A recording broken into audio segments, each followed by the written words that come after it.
The Blessedman nagarutse mu Agasobanuye dora ko nkuzaniye 6 years ago. Naramye Defresh mu mezi 6 ashize mfite abaviwa ndetse abatwara n'abahamwe n'icyaha amabwiriza arahari gusa bisa nkaho ari ntayo.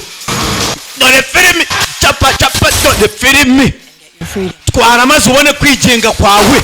Dore filimi cyangwa se upfa ugerageza universe Johnson Starter umukinnyi w'imere uriya muhungu mushya nini uriya mugabo bavuga ko yishe umugore we. We guma hasi ndakubarura ubarura uko bitandari egerayo. Ndabona wagira ngo ntakundi ibiryo by'abasaza we ugiye kuntwarira gusa.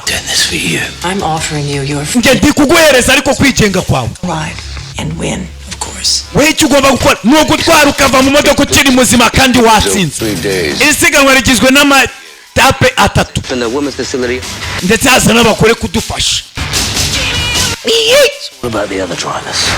Abandi batwazi batwara gahunda ni ukwica cyangwa ukwicwa. Reka nkwereke monster twakoze nakubwira ngo The Blessedman iyo ifite icyuma gikingira amasasu cyangwa se shield ikagira imyotsi ikagira n'ibiturika ndetse ikagira n'amashini gun. Reka turye show. Reka tujye muri entertainment we nakubwira The Blessedman alongside with the chapa tuchapa kazi. May just happen to turn up in your prison. Wambwira impamvu ngomba kuguma muri gereza yawe we twara ariko ntabwo byemewe gusubira inyuma. Nibyemewe biti turamwica. Nazana igikoma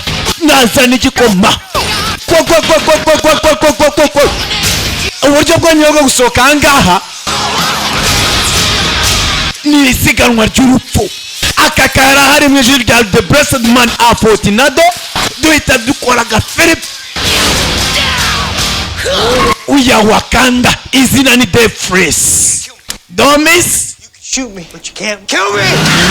0 karindwi 8 0 karindwi 5 dukora akazi.